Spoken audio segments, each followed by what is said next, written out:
ఒకసారి ఇంతవరకు నేను ఆరాధించగలిగాం. నేను ఆరాధనలో మమ్మల్ని న్యాయంగా క్రమంగా నడిపించిన విధానం బట్టి మీకు స్తోత్రం.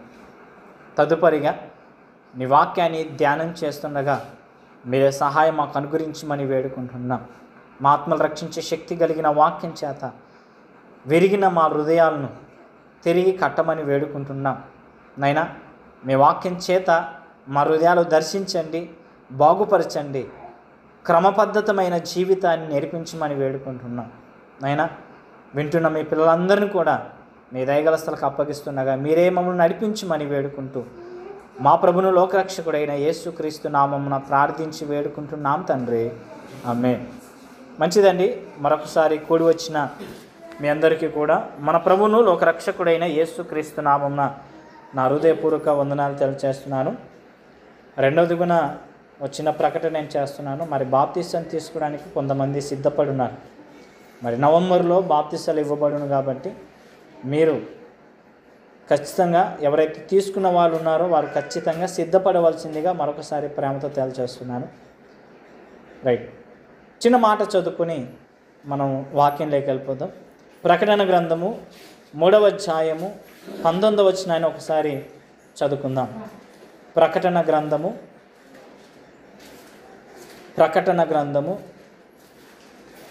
3వ అధ్యాయము 9వ వచనాన్ని చదువుతున్నారు. చదవనమ్మా.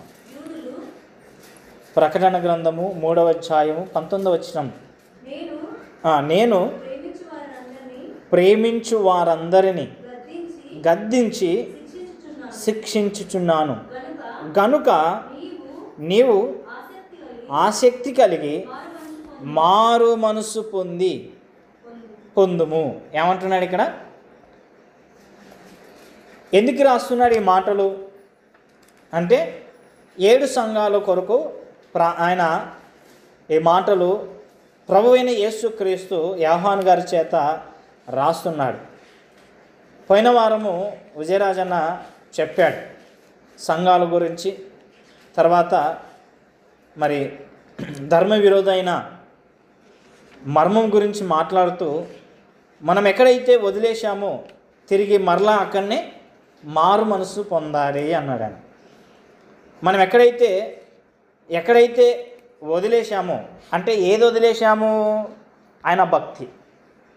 ఏమండి? ఆయన భక్తి. ఈరోజు చాలామంది క్రైస్తవుల్లో ఏం లేదంటే వాక్యం లేదు, రెండవదిగా ప్రార్థన లేదు. ఏం లేదు?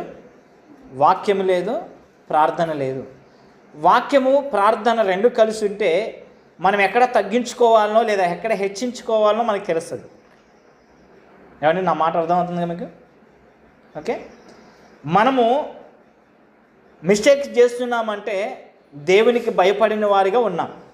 మిస్టేక్ చేయకపోతే దేవునికి భయపడిన వారు. అంటే మనం ఒకరికి భయపడుతున్నామంటే వారి పట్ల మనం ఎటువంటి ఇబ్బంది లేకుండా నడుచుకోగలుగుతాం.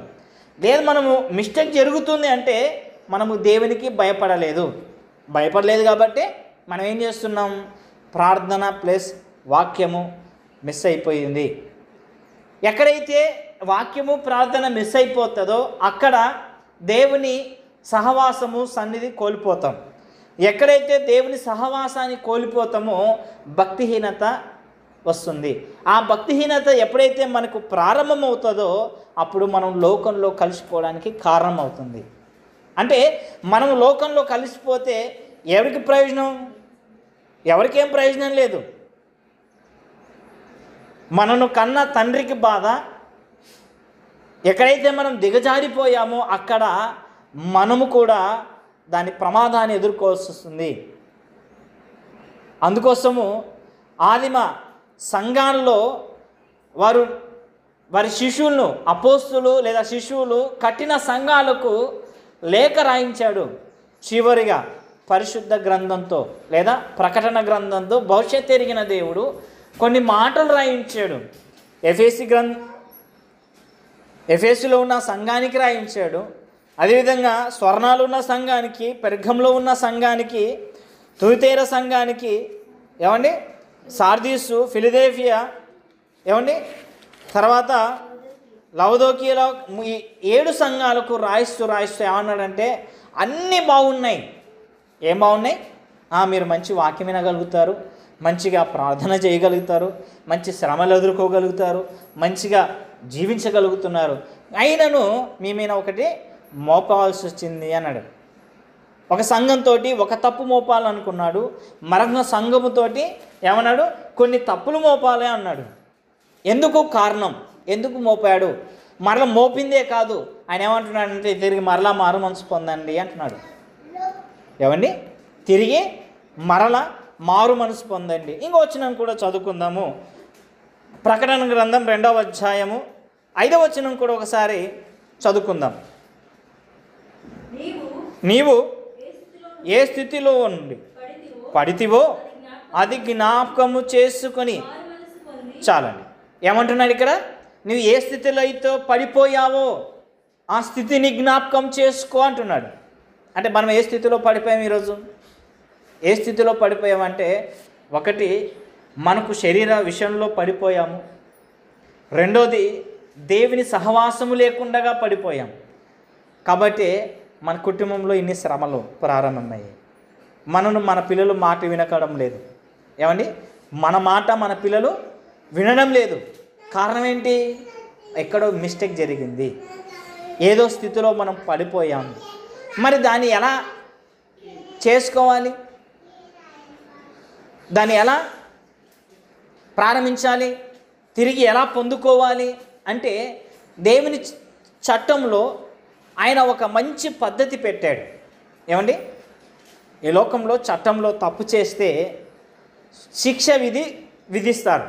జైల్లో కొన్ని సంవత్సరాలు ఉంచిన తర్వాత, ఆయన తీరు మారిన తర్వాత, లేదా ఆయన మంచిగా ఉండిన తర్వాత, ఏదో ఆగస్టు 15కో లేదా గాంధీ జయంతికో అంబేద్కర్ జయంతికో కొంతమందిని విడుదల చేస్తుంటారు. ఎందుకు?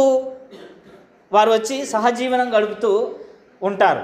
ఎందుకంటే వారి మంచి ప్రవర్తన బట్టి రిలీజ్ చేస్తుంటారు, వాళ్ళని ఈ జైలు నుండి వదిలేస్తుంటారు.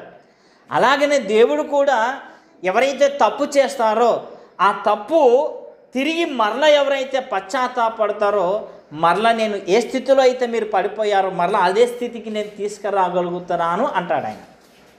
ఏమండి? మనం ఏ స్థితిలో అయితే పడిపోతామో ఆ స్థితిలో నుండి మరలా లేస్తే, ఏ స్థాయిలో ఉన్నామో అదే స్థాయిలో ఉంచడానికి ఆయన మనను తిరిగి మరలా ఏం చేయబోతున్నాడంటే అడుగుతున్నాడు. ఏమని? ఇదిగో నువ్వు ఏ స్థితిలో నుండి పడితివో అది జ్ఞాపకము చేసుకొని మారు మనసు పొంది ఆ మొదటి క్రియలు చెయ్యండి అన్నాడు ఇక్కడ. అంటే మొదట ఏం చేసాం? మొదట ఏంటి? మొదట అంటే ప్రభు నమ్ముకున్న మొదట్లో మనం ఏం చేసాం? సహవాసానికి చక్కగా వచ్చాం, ప్రార్థన చేసాం, బైబిల్ చదివాం, భక్తి పరులుగా ఉన్నాం. రాను అయిపోయింది. మీరు బాగా చూడండి, ఒక కార్ డ్రైవింగ్ నేర్చుకునే వ్యక్తి కానీ ఈ లోకంలో ఒక జీవనోపాధి కొరకు ఏదైనా పని చేసుకుని సాధించాలి, దానికోసం ఒక ట్రైనింగ్ తీసుకోవాలి అనేవారు చిన్న చిన్నగా ఎదుగుతారు. కానీ క్రైస్తవుని జీవితంలో ఏమైతే తెలుసా? కొంత దూరం నమ్ముకుని కొంత దూరం వచ్చిన తర్వాత క్రైస్తవ జీవితం ఎదగాలి కానీ పడిపోయాయి. ఏమంటారు? కరెక్ట్ అంటారు కదంటారు? పడిపోయినాయి. మరి మిషనరీ జీవితాలు పడిపోలేదు ఎందుకు? ఆనాటి భక్తుల జీవితాలు పడిపోలేదు ఎందుకు? అపోస్తులు యేసుప్రభు వెళ్ళిపోయిన తర్వాత వారు ఒక మేడగదిలో ఉండి పరిశుద్ధాత్మ కొరకు ఎదురు చూసి శక్తిని పొందిన తర్వాత వారు కదిలారు. వారు కదిలి ఈ భూమండలాన్ని మొత్తం కూడా మార్చుకోగలిగారు. మరి వాళ్ళలో ఎందుకు లేదా బాధం? ఎందుకు దిగజారిపోలేదు వాళ్ళు? ఏమండి? ఎందుకు దిగజారిపోలేదు? భక్తి విషయంలో ఇంకే ఎదుగుతూనే పోయారు. కానీ ఇట్లా మిషనరీ జీవితాలు చూసుకుంటే ప్రార్థన చేశారు, ఎన్నో పుస్తకాలు రాశారు, ఈరోజు ప్రపంచాన్ని ప్రభావితం చేశారు మిషనరీలు. మరి మనం ఎందుకు చేయడం లేదు? ఈరోజు మనం కూడా నమ్ముకున్నాం, మనం కూడా సహవాసానికి వస్తున్నాం. ఇంకో మన గురించి మనం చెప్పుకోవాలంటే ఇంకేమంటే మంచి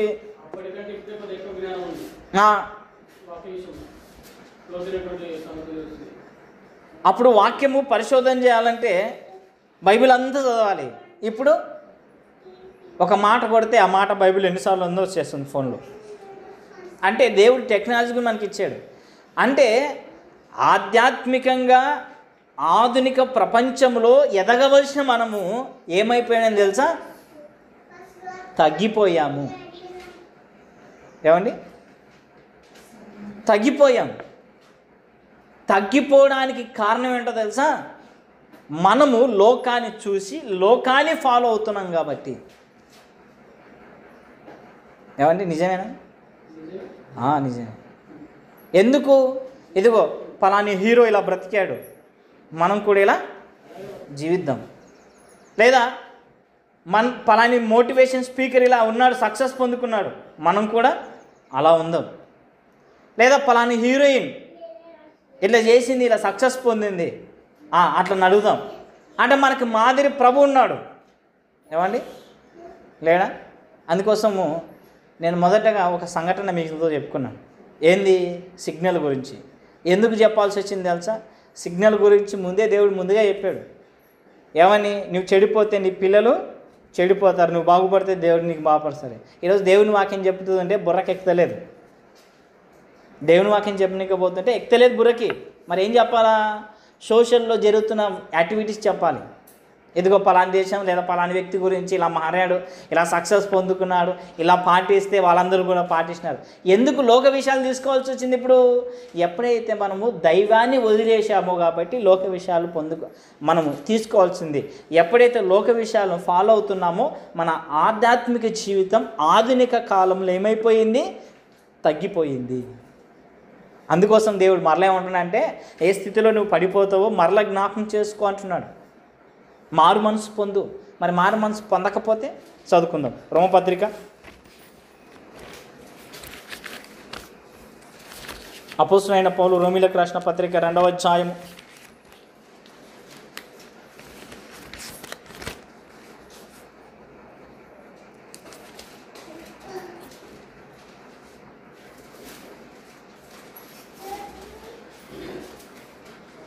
4వ వచనం చదవండి. లేదా దేవుని అనుగ్రహము మారు మనసు పొందుటకు నిన్ను ప్రేరేపించుదనని ఎరగక ఆయన అనుగ్రహ ఐశ్వర్యమును సహనమును దీర్ఘశాంతమును తృణీకరించుదవా. చాలా పౌలు గారు రోమీలకు రాస్తూ ఒక మంచి మాట రాశాడు. ఏంటంటే, ఇదిగో లేదా దేవుని అనుగ్రహము మారు మనస్సు పొందుటకు నిన్ను ప్రేరేపించుదనని ఎరగక. అంటే ప్రార్థన చేస్తున్నామా అంటే చేయడం లేదు, వాక్యం చదువుకుంటున్నామా అంటే వాక్యం చదవడం లేదు, సహవాసానికి రాగలుగుతున్నామంటే సహవాసానికి రాగడం లేదు. మరి ఏం చేస్తున్నాం? ఎక్కడైతే వదిలేశామో అక్కడ మరలా మనం ఏం చేస్తున్నామంటే లోకంలో కలిసిపోయాం. దేవుడు మనను ప్రేమించి శిక్షించక ప్రేమించి ఆయన ఏం చేశాడు తెలుసా? ఆయన వాక్యం ద్వారా హెచ్చరిస్తున్నాడు. ఎంతవరకు అలానే ఉంటారు? ఎప్పటికైనా మారు మనసు పొందవా? ఎంతవరకు ఉంటావు? నీ స్థితిని జ్ఞాపకం చేసుకోవా? నేను ఏ స్థితిలో నిన్ను రక్షిస్తుని? ఆయన ఏ స్థితిలో మనం రక్షించాడు? ఏ స్థితిలో నేను రక్షించాడు? ఏ స్థితిలో మిమ్మల్ని రక్షించాడండి? పాపంలో నుండి కదా. పాపం వల్ల వచ్చే జీతం మరణం. మరణం ఎక్కడికి తీసుకెళ్తుంది? అగ్నిగుండం. అగ్నిగుండమే మరణం. ఈ లోకంలో మనం ఈ లోకాన్ని వదిలేసిపోతున్నాం, చచ్చిపోతున్నాం. మనం చాలామంది చచ్చిపోతున్నారు. చనిపోవడం కాదు అది, ఈ లోకాన్ని వదిలేసి వెళ్ళిపోవాల్సిందే ఒకనాడు. కాబట్టి ఆత్మదేహం వేరమైపోతుంది. చచ్చిపోతున్నట్టు ఎవరు చచ్చిపోతలేరా? మరి చచ్చిపోయింది ఏంది? ఇదిగో మనం ఎవరినైతే ఏ పాపమైతే చేసి ఆ పాపం వల్ల వచ్చే శిక్షను మనం తెచ్చుకున్నామో ఆ శిక్ష నుండి వచ్చేదే మరణం. అదే నిత్యాగ్నిగుండం. ఆ నిత్యాగ్ని నుండి మనం ఏం చేశాడు దేవుడు? అందుకు ఏ స్థితిలో మనం రక్షింపబడ్డాం అంటే మరణకాండమైన శిక్ష, మరణాంధకరమైన స్థితిలో ఉన్నాము. మరణం మనపై వేలుతుంది. ఆ మరణం మనను అగ్నిగుండానికి తీసుకెళ్తుంది. యుగ యుగాలు కాలాలి. కాబట్టి అక్కడి నుండి నీ పాపము నుండి ఆయన ఏం చేశాడు? విడిపించాడు. ఈ ప్రపంచంలో ఏ మానవుడు కూడా, ఏ నక్సలిజం కూడా, ఏ ఇజం కూడా మనిషిని రక్షించిందంటే రక్షించలేదు. ఏ దాని నుండి కాపాడిందంటే ఏ ధర్మం కూడా కాపాడలేదు. ఈ లోకంలో పాపము అనే అధర్మము నుండి ఈ లోకంలో యేసు ప్రభు తప్ప ఈ లోకంలో ఎవ్వరు కూడా మనిషిని రక్షించినట్లుగా ఏ దాఖలాలు కూడా ఎక్కడ లేవు. ఎవరు రక్షించాడు? యేసు ప్రభు తప్ప మరొక వ్యక్తి ఈ లోకంలో లేరు. అంటే మనం ఏ స్థితిలో ఉన్నాము? అంధకారమైన మరణాంధకార స్థితిలో నుండి దేవుడు మనం రక్షించి ఉన్నత స్థాయిలో మనం ఉంచాడు. ఏ విధంగా? అందుకోసం ఒక మాట, మంచి మాట రాయించాడు. ఏ మాట? కొరింథీ పత్రిక 2వ అధ్యాయం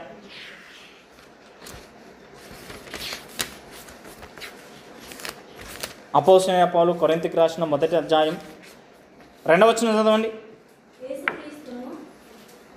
2వ వచనం. 1 కొరింథీ పత్రిక 1వ అధ్యాయం 2వ వచనం. కొరింథీలో ఉన్న దేవుని సంఘమునకు అనగా క్రీస్తు యేసునందు పరిశుద్ధపరచబడిన వారై పరిశుద్ధులుగా ఉండుటకు పిలువబడిన వారు అంటున్నాడు ఇక్కడ. అంటే దేవుని నమ్మిన వారు ఎవరు? పరిశుద్ధులు. అంటే మరణాంధకారంలోనున్న మనను రక్షించి ఎక్కడికి తీసుకొచ్చాడు? పరిశుద్ధులుగా తీర్చాడు. పరిశుద్ధత అనే పదం ఈ ప్రపంచంలో ఏ ఆస్కారం అన్న తర్వాత కూడా ఇవ్వలేదు ఎవరికి. ఏమండి? ఏ ప్రపంచంలో ఇలాంటి బిరుదు ఎవ్వరు, ఏ ప్రభుత్వం కూడా ఇవ్వలేదు. ఎవరిచ్చారు మనకు? దేవుడిచ్చాడు. పరిశుద్ధులుగా. ఈ పరిశుద్ధులుగా ఉన్న మనము మరలా ఏం చేస్తున్నాము? ఈ పరిశుద్ధతను ఇక్కడ మంచి పదాన్ని మాట్లాడాడు.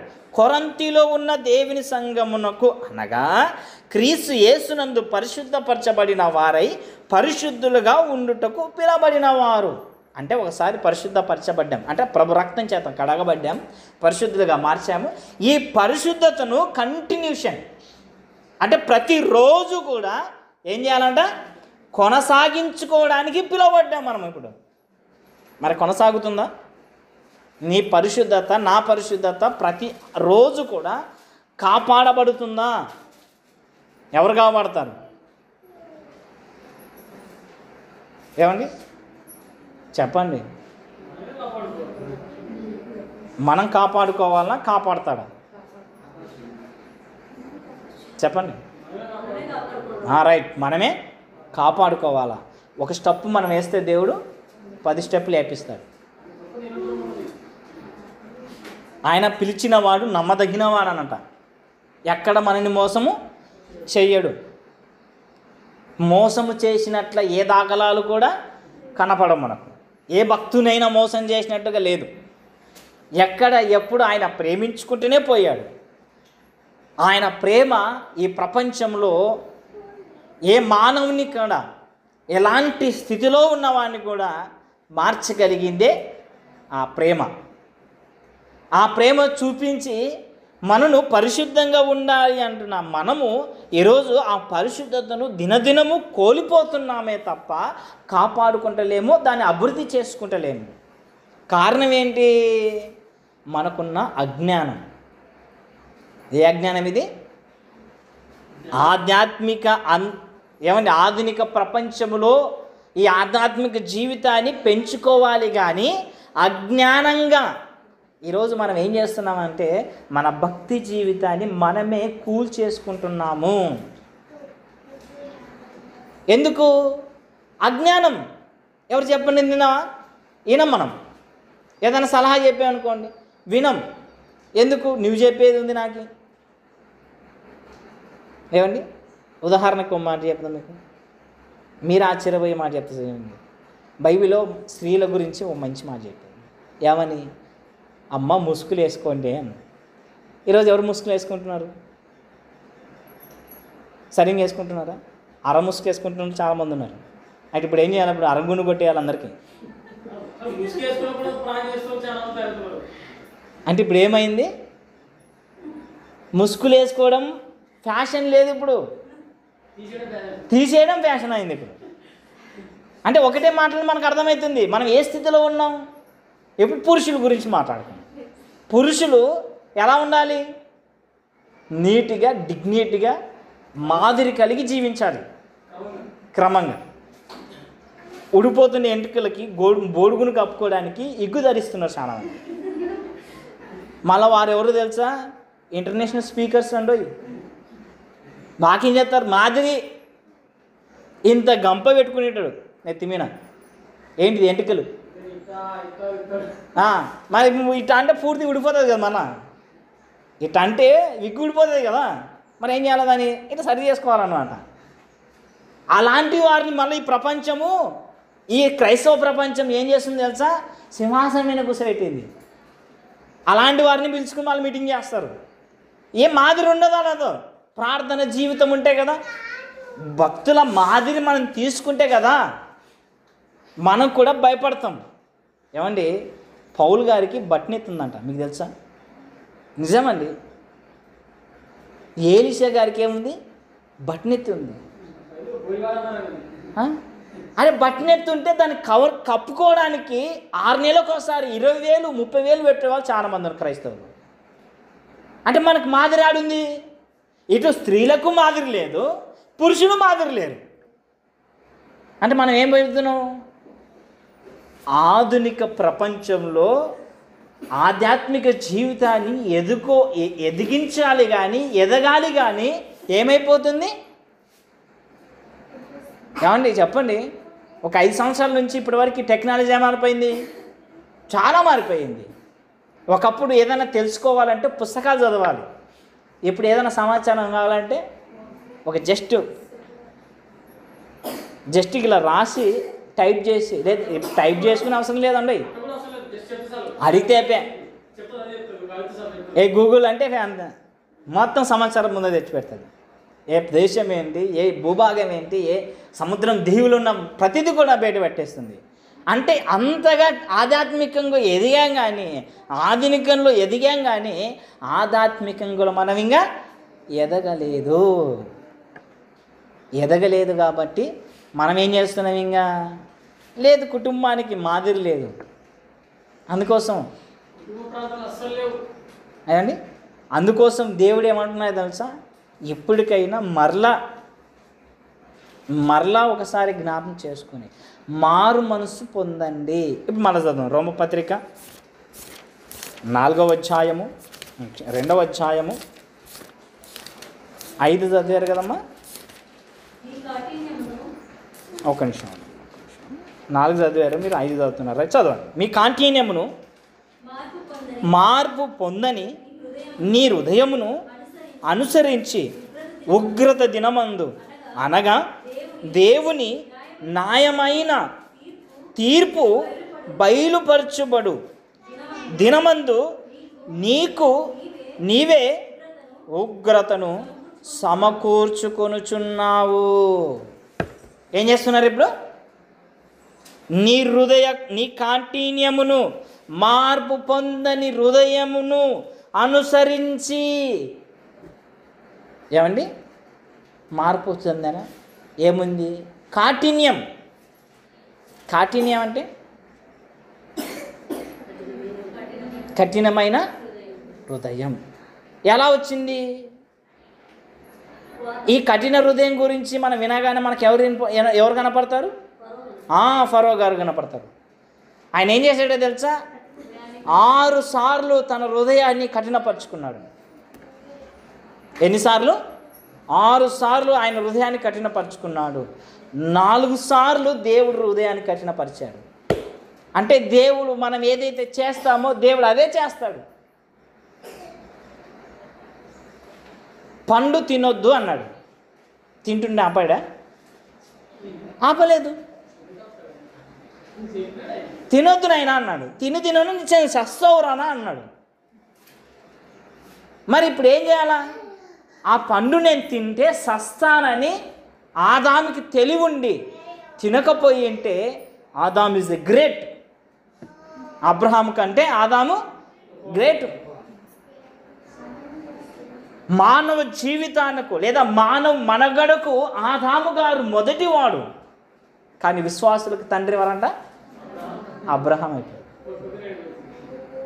హేబేలు చిందించిన రక్త శ్రేష్టం అన్నాడు. ఏ రక్తం శ్రేష్టం అంట, హేబేలు చిందించిన రక్తం శ్రేష్టం. మరి ఆదాము గారు చనిపోయిన సేవ శ్రేష్టం కదా, కాదు. ఎందుకు, చెయ్యొద్దని పని ఏం చేశాడు, ఆదాము చేశాడు. అదే స్వభావం ఈరోజు మనుషులకు. ఏదైతే మనం చెయ్యొద్దు అంటామో దాన్ని చేసి తీరుస్తారు అంతే మనుషులు. ఇది చెయ్యొద్దు లేదు చేస్తాం. చెప్పామా, నువ్వు నాకు చెప్పేదేముంది, చెప్పితే వినే మనసులో లేరు. ఇప్పుడు చెప్పడానికి పోతే నేరాలు మోపే ఉన్నారు. చెప్పడానికి పోతే నేరాలు మనమేనే మోపుతారు. కాబట్టి ఏం చేయాలా, దేవునికే విడిచిపెట్టాలి. దేవుడైతే అందుకోసం ఫరోతోటి మోషే గారు చెప్పారు, అయ్యా మేము పోతాము 3 రోజులు పోయి ఆరాధించుకుంటాము, మమ్మల్ని పంపి. లేదు మీరు పోతే మళ్ళీ అక్కడే పోతే ఇక్కడ ఏం పని చేయాలా, సరే పోతారా, సరే రేపు చూద్దాం పో, రేపు రాపో. మళ్ళీ రేపు ఏడితే ఏమన్నాడు, నేను పంపాను అన్నాడు. నేను పంపానంటే ప్రారంభమైంది ఒకటి అద్భుతం. మోషే కర్రతోటి దేవుడు చేసినాడు అద్భుతం. ఆ అద్భుతం చూసేదలకల్లా సరే రేపు పంపిస్తా పో అన్నాడు. మళ్ళీ వస్తే నేను పంపాను పో అన్నాడు. మళ్ళీ మోషే కర్రతోటి మళ్ళీ అద్భుతం చేశాడు. అట్లా 10 అద్భుతాలు చేశాడు. 6 అద్భుతాల వరకు ఆయన ఏం చేశాడు తెలుసా, సరేలే పోదులు అని చెప్పి మళ్ళీ ఆయన హృదయాన్ని కఠిన చేసుకుంటే మళ్ళీ 4 అద్భుతాలకు ఆయన చేశాడు, దేవుడు హృదయాన్ని కఠిన చేశాడు. శాశ్వతంగా ఎర్ర సముద్రంలో ముంచేశాడు అంతే. శాశ్వతంగా ఎర్ర సముద్రంలో ఫరో గారే మునిగిపోయాడు. ఫస్టే గాన ఒకవేళ మోసే మాట విని విధేయుడయ్యి ఉంటే చక్కగా ఐగుప్తి రాజాని పరిపాలన చేసుకునేవాడు ఆయన కదా, ఉండేది తన సింహాసనం ఉండేది. ఇప్పుడు అతను పోయినాడు, అతని మొదటి కుమారుడు ఏమైపోయాడు, చచ్చిపోయాడు. ఇప్పుడు రాజపరిపాలన ఎవరు చేయాలా? అందుకోసము బైబిల్ ఏముందంటే, నువ్వు చేసింది నీ నెత్తి మీదకి వస్తుంది అన్నాడు దేవుడు. ఏమన్నాడు, నువ్వు చేసింది నీ నెత్తి మీదకే. ఇక్కడ మనం చదువుకుంటున్నాం ఏమని, నీ కాఠిన్య మనసు పొందని నీ హృదయమును అనుసరించి. ఏమి అనుసరిస్తున్నామంటే ఈరోజు కాఠిన హృదయాన్ని అనుసరిస్తున్నాం. ఈరోజు సహవాసానికి వెళ్దాం, ఏమి వెళ్దాంలే, ఏమొస్తాయి అడిగితే ఏమొస్తాయి, 500 వస్తాయా? ఈరోజు చాలామంది కూడా 500 కోసం పనికి వెళ్తున్నారు.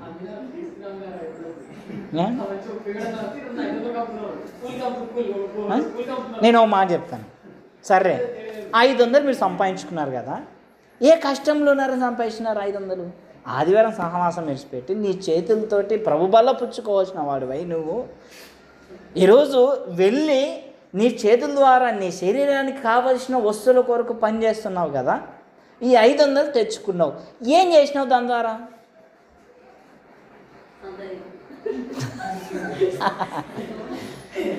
అంతే కదండి, వెళ్ళాం సంద చేసుకున్నాం. ఈరోజు రేట్లు ఎట్టున్నాయి?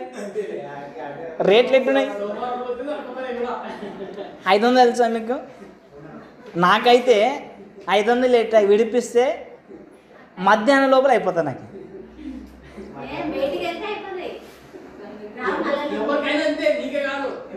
అంటే నన్ను అనుభవించినా కాబట్టి చెప్పుకుంటున్నాను అంతే.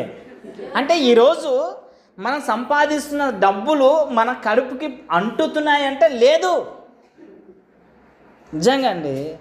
అందుకోసం మరి ఎలా మన సంపాదించిన కష్టం మనకు అంటాలంటే ఏం చేయాలి? ఇదిగో ఆదివారం 500 కోసం నువ్వు వెళ్ళావు కదా, అందుకోసం వారం చేసినవన్నీ నీకు అంటావు, తీసుకుపోతావు. భక్తిహీన పైసలు నీతిమంతుల కొరకు ఉంచబడ్డాయి. ఏం చేసినాడు దేవుడు? దేవుడు కూడా జ్ఞాపకం చేసుకున్నాడు, అబ్బా మీరు మా సంపాదిస్తున్నారు కదా, ఏమి భక్తిపరుడు అయిన నీవు ఆదివారం వదిలేసి దేవుని వదిలేసి భక్తిహీనంగా మారి పని కోసం 500 సంపాదిస్తే ఆ సంపాదించిన 500 ఎవరి కోసం ఖర్చు పెడుతున్నావు అంట? నీతిమంతుని కోసం ఖర్చు పెడుతున్నావు. అంటే భక్తిహీనుని పైసలు ఎవరి కొరకు సిద్ధపరిచినాడంట దేవుడు? నీతిమంతుల కోసం. మరి నువ్వు నీతిమంతుడు కాదా? కాదు కాబట్టి సంపాదించిన డబ్బులన్నీ పోతున్నాయి. మనస్ఫూర్తిగా తింటున్నావా? ఏమండి? లేవు. ఎందుకు? మనం చేసింది మన కాడికి వచ్చిందని. దేని విషయమైతే మనం ప్రేమించామో ఆ ప్రేమ మనకు శత్రువుగా కూర్చుంటుంది, అది లోకంలో. అందుకోసము ఓ మాట చదివాడు, చదువుకుందాం. యోహాను రాసిన మొదటి పత్రిక, యోహాను రాసిన మొదటి పత్రిక 2వ అధ్యాయం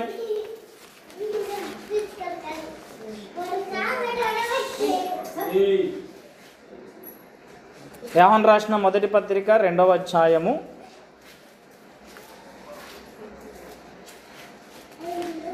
15వ వచనం చదవండి. ఈ లోకమునైనను లోకములో ఉన్న వాటినైనను ప్రేమింపకుడి.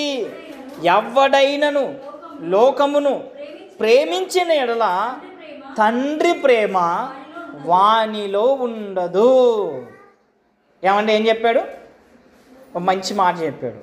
లోకమునైనను లోకములో ఉన్న వాటినైనను ప్రేమించవద్దు. ఒకవేళ నువ్వు ప్రేమిస్తే ఎవరి ప్రేమ ఉండదంట? తండ్రి ప్రేమ ఉండదు. ఏమంటే ఎవరి ప్రేమ ఉండదు? తండ్రి ప్రేమ ఉండదు. ఎందుకు ఉండదు? లోకం ఉంటుంది కాబట్టి తండ్రి ప్రేమ వానిలో ఉండదు. అసలు తండ్రి ప్రేమ ఎంత గొప్పది చెప్పాలి. ఇప్పుడు ఒక దైవజనుడు ఒక పుస్తకం రాశాడు, E.M. బాన్స్ గారు. ఆయన ఏం రాశాడు తెలుసా? ఈరోజు సంఘాల్లో సేవకులు వారికి ఉన్న తత్వవేత్తత లేదా అధిక జ్ఞానంతో సొంత ఆలోచనతో వాక్యం చెప్తే వారు ఉన్నారంట. సొంత ఆలోచనతో వాక్యం ఎలా వల్లిస్తారంట తెలుసా? చాలా వల్లిస్తారంట, చాలా లోతుకి వెళ్తారంట. అది కాదంట. అందుకోసం మనకున్న ఏం అలవాటు అయిపోయింది? తండ్రి ప్రేమ ఎంత గొప్పదంటే లెక్కించలేమంటున్నాను మీరు. అంటే ఒకటి మాటలను పక్క వాడేస్తున్నారు, లెక్కించలేము. నీకు అర్థమే లేదా తండ్రి ప్రేమ? తండ్రి ప్రేమ నీకు అర్థమే లేదు కాబట్టి నువ్వు లెక్కించలేమంటున్నావు. అర్థం ఏంటే ఎంతో కొంత లెక్కిస్తాం కదా, ఎంతో కొంత అర్థమవుతుంది కదా. అర్థం కావడం లేదంటే తండ్రి ప్రేమ మన రుచి లేదు. ఎంత గొప్పది తెలుసా? ఏమండి, ప్రపంచాన్ని కలగ చేసిన దేవుని మాటలు ఈ బైబిల్. ఏమండి, 66 పుస్తకాలు దేవుని మాటలు. ఇవన్నీ కూడా ఈ 66 పుస్తకాల ద్వారానే ఈ అనంత విశ్వం కూడా కలగ చేయబడింది. నమ్ముతారా లేదా చెప్పండి? ఈ అనంత విశ్వము ఈ వాక్యముల చేత ఈ ప్రపంచములు నిర్మాణమైనవని దేవుని వాక్యం సెలవిస్తుంది.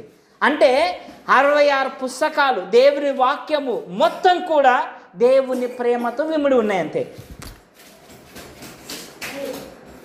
అంటే 2 అక్షరాల్లో ఈ అనంత విశ్వాన్ని కలగ చేసిన దేవుని మాటలన్నీ కూడా ఈ ప్రేమలో 2 అక్షరాల్లో ఇమిడి ఉన్నాయి. ఆది కాండం నుంచి ప్రకటన గ్రంథం వరకు కూడా ఏముంది? దేవుని ప్రేమనే. అందుకోసం నీ పూర్ణ హృదయముతోనూ నీ పూర్ణ ఆత్మతోనూ నీ పూర్ణ వివేకంతోనూ నీ ప్రభువైన దేవుణ్ణి ఏం చేయమన్నాడు? ఆరాధించలే, ప్రేమించమన్నాడు. ఆరాధించడం అని చెప్పలేదు, ప్రేమించు అన్నాడు. తర్వాత నిన్ను వల్ల నీ పొరుగువాని ప్రేమించు. ఈ 2 మాత్రమే మనకి ఇచ్చింది ఆజ్ఞలు. ఈ 2 ప్రేమ అనే పదంలోని ఈ 66 పుస్తకాల్లో తండ్రి ప్రేమ అంటే ఈ ప్రేమ, ఈ మాటలు ఎంత గొప్పవి అంటే అనంత విశ్వాన్ని కలిగేసేది. అంటే ఆ 2 ప్రేమ మనం అర్థం చేసుకుంటే మనకేం అర్థమవుతుంది? దేవుడు అర్థమవుతాడు. ఏమో అర్థమవుతా లేదా? అర్థమైనాడా? మరి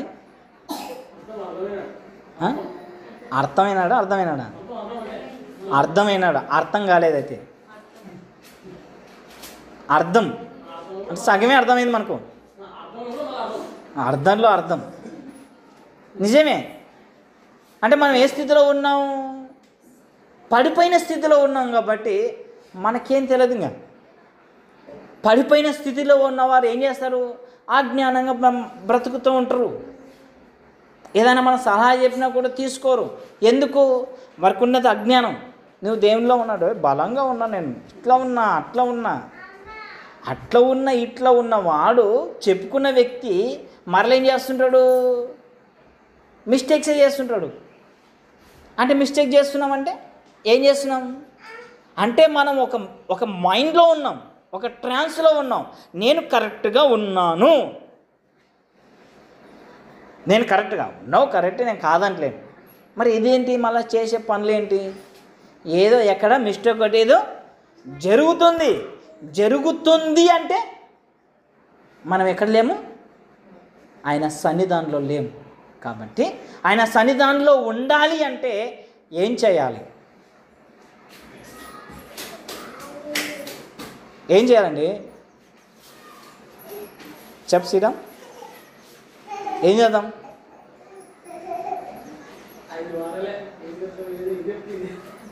అది మన పర్సనల్, సరే అది మన పర్సనల్ రిజల్ట్ అండి. ఇప్పుడు ఏం చేద్దాం? ఏం చేసే అవసరం లేదు, మారు మనసు పొందాలి అంటున్నాడు ఇక్కడ. మార్పే చాలు అంటే మనం ఎక్కడైతే మార్పు అంటే ఏ విషయంలో మార్పు? తిరిగి మరలా ఏం చేయాలి? బైబిల్ చదవాలి. తిరిగి మరలా ఏం చేయాలి? దేవుని సన్నిధానంలో మోకాలేసి ప్రార్థన చేయాలి, అడగాలి, దేవా నన్ను పడిపోయావని నీ వాక్యం సెలవిస్తుంది, మరి నేను ఎక్కడ పడిపోయాను? ఏ స్థితిలో పడిపోయాను? మరి ఎక్కడ నేను నిలబెట్టాలి లేదా ఎలా నిలబడాలి అని దేవుని సన్నిధానంలో మనం ఏం చేయాలి? అడగాలి. అది మారు మనసు. అందుకోసం ప్రకటన గ్రంథంలో ఏమన్నాడు? నీవు ఏ స్థితిలో అయితే పడిపోతావో ఆ స్థితిని జ్ఞాపకము చేసుకుని మారు మనసు పొంది మరలా ఏం చేయమన్నాడు? మారు మనసు పొంది మరలా అదే క్రియను, మొదటి క్రియను చెయ్యము. అంటే ఏం చేసాం? ఇతరులను ప్రేమించడం మానేశాం. ఇతరులను అంటే ఒకటి తక్కువైపోతే, ఒకటి తగ్గితే ఎన్నికలన్నీ కూడా ధన పడిపోకుండా వచ్చినాయి. ఏమని అంటే ఒకదాంతో లింకు. ఎక్కడో మనం ఒకదాన్ని పడగొడితే మన ఆత్మీయ కట్టడములన్నీ కూడా పడిపోయాయి కాబట్టి మనకు కనబడతలేదు. అది మనమేమున్నాం? రైట్, కరెక్ట్గా ఉన్నాం. నువ్వేంద్ర నాకు చెప్పేది? నేను కరెక్ట్ ఉన్నా సంతోషమే.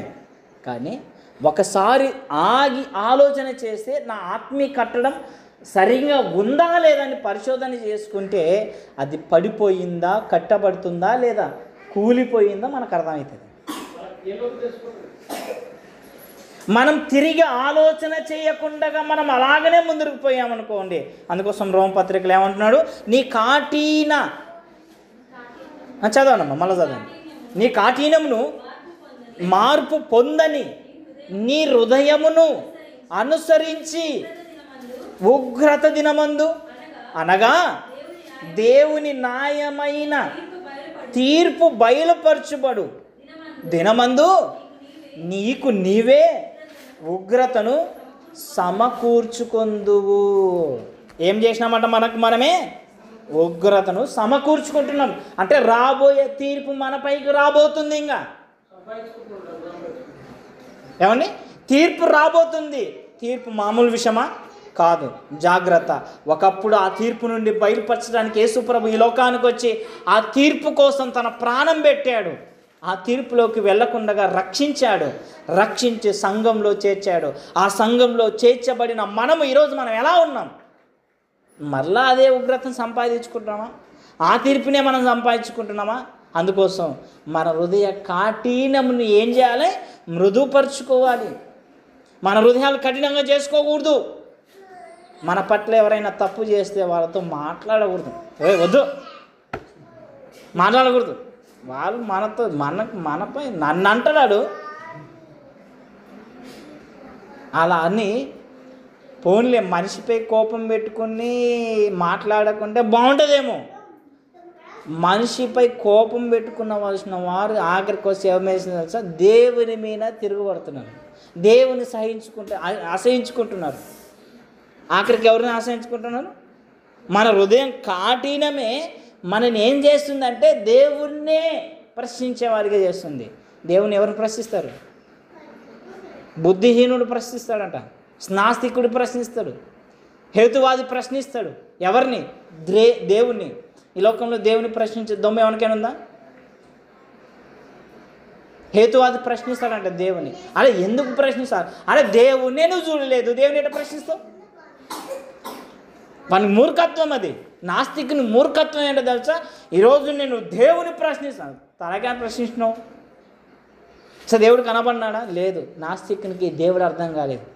కాబట్టి వానికి ఆలోచన లేదు నాస్తికునికి.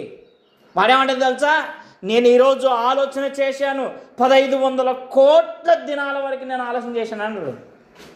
1500 కోట్ల సంవత్సరాలు అవుతుంది సృష్టి బిగ్ బ్యాంగ్ థియరీ తయారై, ఈ బిగ్ బ్యాంగ్ థియరీ అంటే ఈ విశ్వంలో తయారై 1500 కోట్ల సంవత్సరాలకు ఆలోచించినాడంట బుద్ధిహీనుడు. బైబిల్ ఏం చేస్తుంది తెలుసా, బైబిల్ నమ్ముకుంటే, దేవుని నమ్ముకుంటే, ఏ బిగ్ బ్యాంగ్ అయితే ఆలోచన చేశావో, ఏ 1500 కోట్ల సంవత్సరాలు నువ్వు ఆలోచన చేశావో అంతకంటే ముందుగా నేను ఆలోచన చేసేదే బైబిల్. అంటే నాస్తికునికి ఏం అర్థం కాలేదు, దేవుడు అర్థం కాలేదు, బుద్ధిహీనుడు కాబట్టి దేవుడు లేడని చెప్తున్నాడు. ఇప్పుడు మనకిచ్చాడు దేవుడు ఏంటి, మన హృదయ కాఠినం, అది మన హృదయం కాఠినం.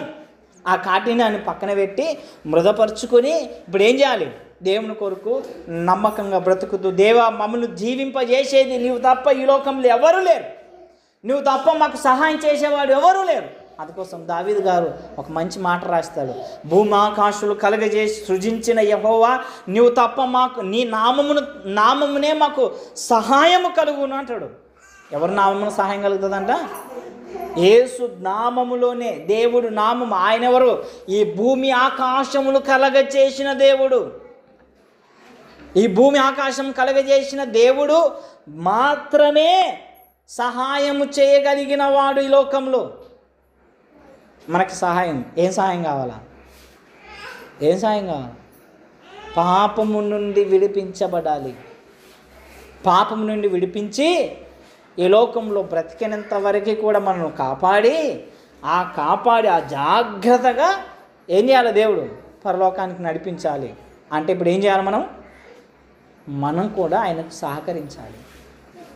మనం సహకరిస్తేనే, లేకపోతే దేవుడు కూడా స్పందించడు. మనం సహకరించాలి. అందుకోసము మనం ఎక్కడైతే పడిపోతున్నామో లేదా ఎక్కడైతే వెనకబడిపోతున్నామో దాన్ని త్వరగా ముందుగా పరిగెత్తాలి. ఏమండి, ఉదాహరణకు మనకు అర్థమయ్యే రీతిలో నేను మాటలు చెప్పి ముగిస్తాను. మన గురించి చెప్పుకుందాం.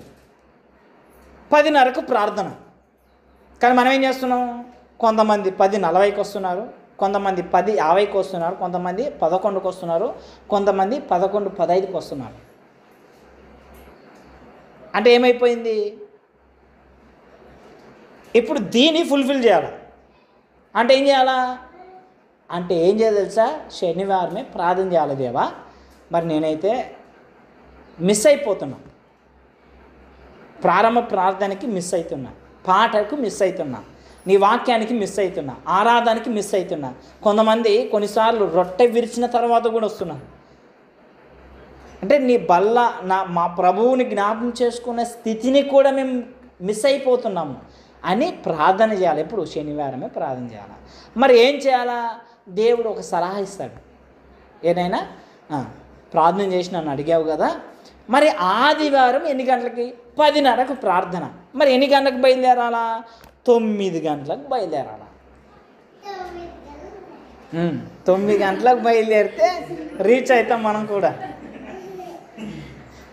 ఏమండి, 9 గంటలకు బయలుదేరితే మనకు ఆటో దొరకకపోయినా దేవుడు మనం కూడా పరీక్షిస్తాడండి. దేవుడు మనం కూడా పరీక్షిస్తాడు. నీలో భక్తి ఉందా, నీలో ప్రార్థన ఉందా, నీలో ఇంత సమర్పణ ఉందా, అయితే నడుచు. ఒక వారం అంతా నడిపిస్తాడు దేవుడే, మరొక వారం నడిపిస్తాడు. 3వ నాడు ఆటోమేటిక్గా ఆటో వచ్చి నీ ముందర నిలబడతాడు. నువ్వు పైసలు కూడా కట్టే అవసరం లేదు.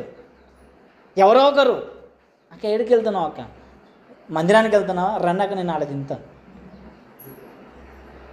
అంటే మనం ఏం చేస్తున్నాం, 10 రూపాయలు ఖర్చు పెట్టి అట్లా మాట్లాడుకుని ఎక్కి వస్తున్నాం. ఓ టైంలో 10 రూపాయలు ఉండలేవు మన చేతిలో. అంటే ఇప్పుడు ఏం చేస్తున్నాం, దేవుని అడగక మన సొంత ఆలోచనతోటే మనము దేవుని కాడికి వస్తున్నాం. ఇప్పుడు దేవుని నడిపింపు లేదు, స్వబుద్ధి, మన సొంత బుద్ధితోటి ఆరాధనకు వస్తున్నాం. కాబట్టి ఏమైపోతుంది, 10:30కు రావాల్సిన వారు 10:40కి దాటిపోతుంది, 10:50కి పోతుంది, 11 దాటిపోతుంది. కొంతమంది 12కు వస్తున్నాయి, కాలాలు ఉన్నాయి, వస్తుంది, అది కూడా వస్తుంది. ఇంకోసం ఏం తెలుసంగా, ఆఖరికి దేవుడు చూసి చూసి చూసి నువ్వేమైనా మారుతావేమని ముందరగా బయలుదేరుతామని చూసి చూసి చేస్తారు తెలుసా. ఆఖరికి వాళ్ళు అసలు ఆ రోజు ఆదివారం సహవాసమే తీసేసి 500 ముందర తీసిపోతే పెడతాడు. అంతే అంతే కూలి. శనివారం ఫోన్ వస్తుంది, బృందావన గారిలో ఫంక్షన్ హాల్లో పని ఉందాక వస్తారా 500 ఈ పోయిన చెప్తాయినండి. పోయిన వారం 500 ఇచ్చినారు, ఈ వారం 1000 రూపాయలు ఇస్తారంట. పరిగెత్తండి. ఎక్కడికి? అంటే ఆదివారము ఏమండి, ఆదివారము దేవుని సన్నిధిలో కనపడి, దేవా మమ్మల్ని, మా కుటుంబాలను, మమ్మల్ని జ్ఞాపకం చేసుకోండి, కాపాడండి, పోషించండి అడగవలసిన వారం పోయి బృందావన గానంలో ఎవరైనా మన భక్తులు మన గురించి తెలిసిన వాళ్ళు వచ్చి చేసి ఏమక్క ఈడ పని చేస్తున్నావు అంటే అదే మాట్లాడలేరుగా. అప్పుడు ఏం చేస్తారు సార్, కొంగులతో అడ్డం పెట్టుకొని దాపుకపోయి వాళ్ళు తినిపోయిన తర్వాత మళ్ళీ వచ్చి పని చేసుకోవాల్సి వస్తుంది. అప్పుడు మనుషులకు భయపడుతున్నాం, దేవునికి భయపడతలేము కూడా. అంటే దేవునికి భయపడలేదు కాబట్టి ఇప్పుడు ఎవరు భయపడుతున్నాం? మనుషులకు భయపడుతున్నాం. ఒకవేళ దేవునికే భయపడ్డామనుకో మనం ఏం చేస్తాం? ఎక్కడైనా ఎప్పుడైనా ధైర్యంగా నిలబడతాం, ఎవరితోటైనా ధైర్యంగా మాట్లాడుకుంటాం. అది లేదు మనలో. లేదంటే మనం ఏం చేస్తున్నాం? ఏమండి మనం ఏం చేస్తున్నాం? మనము మిస్ అయిపోతున్నాం. మిస్ అయినందుక ఎక్కడైతే మిస్ అవుతున్నావో అక్కడ దేవుడు కూడా నిన్ను వదిలేస్తున్నాడు. ఎక్కడైతే మిస్ కాకుండా ఆయన చేయి పట్టుకుంటావో ఆయన గట్టిగా పట్టుకొని తీసుకుపోతున్నాడు. మరి ఆనాటి భక్తులకు మనకి ఎందుకు తేడా వచ్చేసింది చెప్పండి అక్కలు? ఆనాడు భక్తులు ఉన్నారు, ఎంతోమంది భక్తి పరులు స్త్రీలు ఉన్నారు. ఒక రూతమ్మని జ్ఞాపకం చేసుకోండి, ఒక రాహాబమ్మని జ్ఞాపకం చేసుకోండి, వాళ్ళు ఎలా బ్రతికారు. మరి వాళ్ళకి మనకి తేడా ఎందుకు? వారేమో ఒక్కొక్క మెట్టు ఎక్కుకుంటూ పోయినారు, మనం ఏం చేసినాం? ఒక మెట్టే సరిగ్గా ఎక్కలేకపోతున్నాము. ఏమండి, మనము ఒక మెట్టు సరిగ్గా ఎక్కలేకపోతున్నాం. కారణం ఏంటో తెలుసా? అహంకారం అనేది మనలో వచ్చేసింది, అహంభావం అనేది వచ్చేసింది. దేవునికి సాహసం, దేవునికి సమయం ఇవ్వలేక ఇవి మనలో వచ్చి ఎవరైనా మనల్ని హెచ్చరించడానికి వచ్చినప్పుడు మనం ఏం చేస్తాం తెలుసా? పెడుచోవు పెడుతున్నాం. ఎప్పుడైతే మనం పెడుచోవు పెట్టామో దేవుని ఉగ్రత మనమే సమకూర్చుకుంటున్నామంట.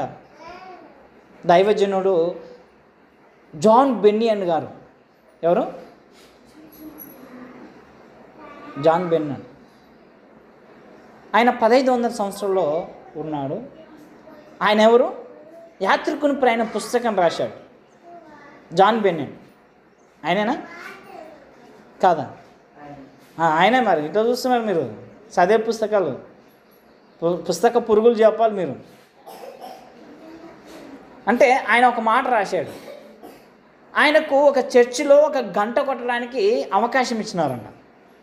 ఆయన గంట కొట్టినప్పుడల్లా ఏం గుర్తు చేసుకునేవాడంట తెలుసా? ఇది ఎక్కడ నాపై పడుతుందో, దేవుని తీర్పు నాపై ఎప్పుడు వస్తుందో తెలియదు అనుకున్నాడంట. భయపడి జాగ్రత్తగా బతికాడు. జాన్ బెన్నియన్ గారు రాసిన రచయితలు ప్రపంచంలో బైబిల్ తర్వాత ఎక్కువగా వాడబడింది ఏంటి తెలుసా? యాత్రికుని ప్రయాణం. చదివాము మనం, చదివేముంది, చూసామే కానీ చాలాసార్లు చూసినాం.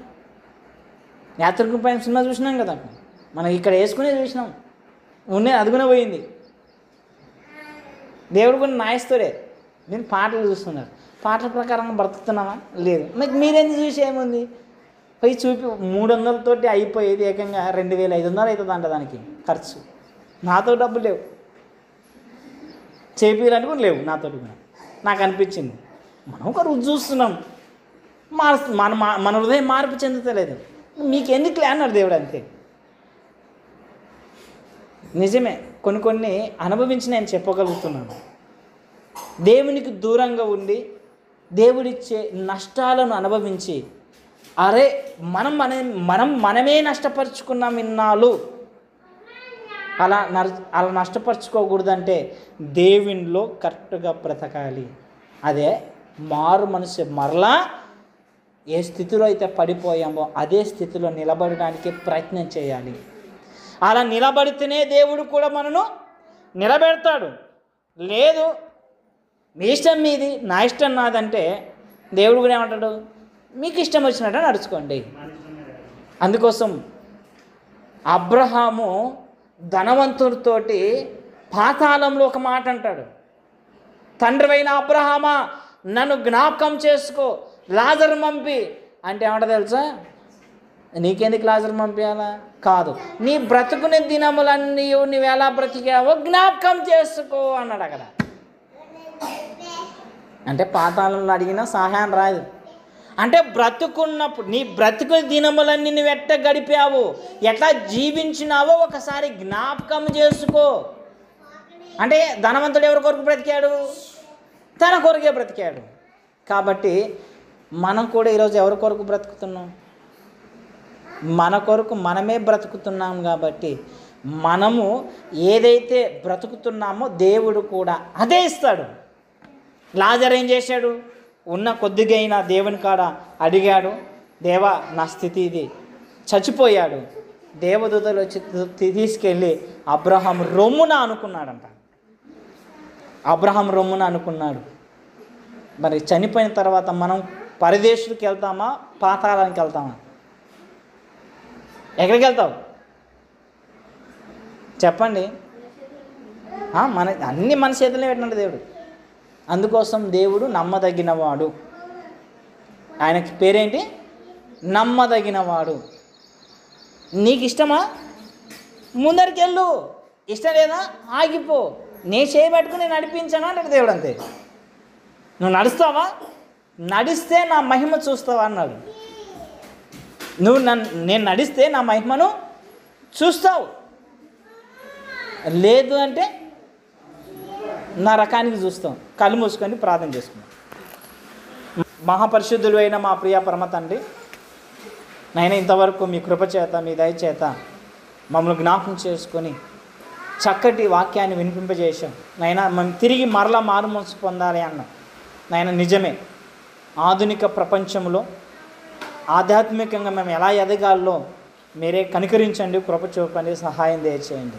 అలా ఎదగకుండగా నైనా మాకున్న అతి తెలివితేటలతోటి అహంకారంతో నీ సన్నిధానంలో సరిగ్గా నడుచుకోక, భక్తిగా ఉండక, మాకిష్టం వచ్చినట్టుగా మేము నడుచుకుంటున్నామా దయతో క్షమించండి. ఇప్పటికైనా నీకు అనుకూలంగా నీ అనుసరంగా మేము నడుచుకునే భాగ్యాన్ని అనుగ్రహించమని వేడుకుంటున్నాం. ఎక్కడైతే తప్పిపోయామో, ఎక్కడైతే పడిపోయామో అక్కడ నిలబెట్టండి, లేవనెత్తండి, మరలా పురికొల్పమని వేడుకుంటున్నాం. తలలోంచిన మీ పిల్లలందరినీ జ్ఞాపకం చేసుకోండి. చెప్పిన నేనైనా సరే, విన్న మీ పిల్లలైనా సరే వాక్య ప్రకారంగా మేమందరం కూడా నడుచుకునే భాగ్యాన్ని అనుగ్రహించమని వేడుకుంటున్నాం. అంతేకాకుండానైనా మరొకసారి మీ పిల్లలందరినీ జ్ఞాపకం చేసుకుని పేరు పేరున నైనా వారు చేస్తున్న చేతి పనిని కష్టాన్ని దీవించండి, ఆశీర్వదించండి. వారికున్న ఇబ్బందులను జ్ఞాపకం చేసుకోండి. నైనా ఎవరైతే మరి ఎగ్జామ్ రాశారో, చదువుకుంటున్నారో ప్రతి ఒక్కరిని కూడా నైనా వారి అవసరాలు తీర్చమని వేడుకుంటున్నాం. నైనా అంతేకాకుండా చిన్ని సంఘం ద్వారా నైనా నవంబర్లో జరగవలసిన మీటింగ్ కొరకు మేము ప్రార్థన చేస్తున్నాం. నైనా మీరు జ్ఞాపకం చేసుకోండి. ఆ మీటింగ్లో బాప్తీసం పొందవలసిన వారు మీ పిల్లలు ఉన్నారు, వారిని జ్ఞాపకం చేసుకోండి.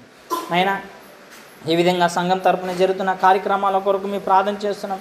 మీరే నడిపించండి, సహాయం చేయండి. అంతేకాకుండా ప్రభు పనికే ప్రాణం పెట్టి గ్రూప్ తరపున జరుగుతున్న ఈ కార్యక్రమాలు మరొకసారి జ్ఞాపకం చేసుకుని నడిపించమని వేడుకుంటూ, తిరిగి ప్రయాణమే ఇంట్లోకి వెళ్తుండగా వారిని ఇంట్లోకి క్షేమంగా చేర్చమని వేడుకుంటూ, నిశ్చితమైతే మరలా వచ్చేవారు మేము కలుసుకుని నీ వాక్యాన్ని నైనా నీ సహవాసాన్ని గడిపే భాగ్యాన్ని అనుగ్రహించమని వేడుకుంటున్నాం. ఇకపై మేమునైనా నీకు దూరంగా బ్రతకుండగా అతి దగ్గరగా బ్రతుకుతూ వచ్చే వారం 10:30కే కూడుకునే భాగ్యానికి అందరికీ కూడా అనుగ్రహించమని వేడుకుంటున్నాం. సహాయం దయచేయండి. నైనా మరొకసారి మీరు అనుగ్రహిస్తారు నమ్ముచు, నిశ్చితమైతే మరొకసారి మేము కలుసుకునే భాగ్యాన్ని అనుగ్రహించమని మా ప్రభును లోకరక్షకుడైన యేసు క్రీస్తు నామమున ప్రార్థించి వేడుకుంటున్నాం తండ్రి. ఆమేన్. మన తండ్రిని దేవుని ప్రేమయు